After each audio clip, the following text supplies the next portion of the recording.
No nii, ja nüüd me oleme siis onu Kaljuga siin selleks, et nüüd me teeme midagi hästi maitsvat. Ja mis on väga lihtne teha ja mis läheb väga kiiresti ja samal ajal tuleb välja väga, nagu ütlevad suured inimesed, originaalne. Ja mis meil siis selleks vajalik on? Retsepti me üldse kirjutage üles, et see on niivõrd lihtne.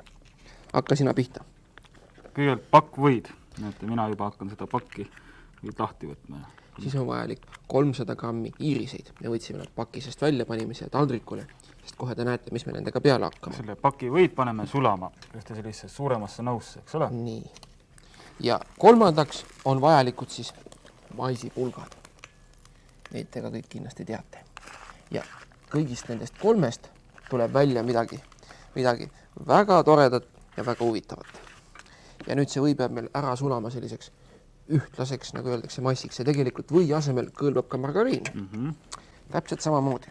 Nad on nagu kaks venda. Natuke sarnanevad teineteisele. Sa oled juba iirised ära koorinud või? Olen.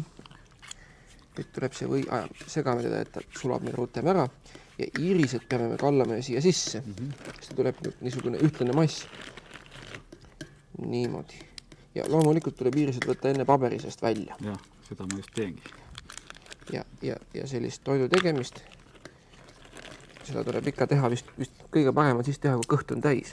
Siis ei saa ära vahepeal neid iiriseid. Päris magus asi tegelikult. Ma arvan, et kallame vist sisse. No, läheb see sulamine meil kiiremini. Ehk nagu ütlevad teadlased, sulamisprotsess. Näed, juba sulabki. No niimoodi.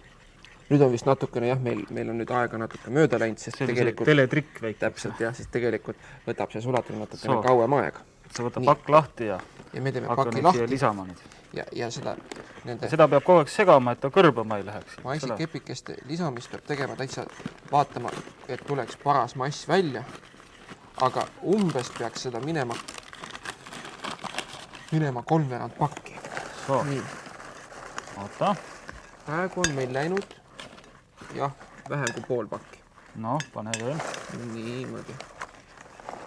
Sest tegelikult tuleb see kook meil välja väga õhuline ja sellepärast ongi hea, kui seda karamelli on vähem ja nii. Natuke võib vist veel panna. Ära palju pane. Ja palju vist küll mitte. Paneme nii nagu poes pannakse kaalu peale. Niimoodi. Natukene. Oi, nii vaaksalt siin segamat üks läks üle ära. Ja siis paneme valmis. Oot, vaatame, võib-olla tuleb natuke, tuleb vist veel panna. Aga ma ei tea veel. Sest ta peab ühtlaselt segamini olema. Tead, võib-olla isegi mina ei riskiks panna. Sest et äkki ta siis ei seo seda kooki kokku. Jah, seda võib ka olla, jah. Täitsa võib olla. Parem karta, kui kahetseda. No nii. No nii, ja nüüd võtame näete kilekoti. Ja paneme selle massi siin pane siia hästi lahedale. Oi, võta, niimoodi lahti rohkem. Niimoodi. Nii. Sa katsu kohe lükata lusika kausist, siis võib-olla läheb parem. Niimoodi, jah. Tõmba siia ka eemal. Niimoodi.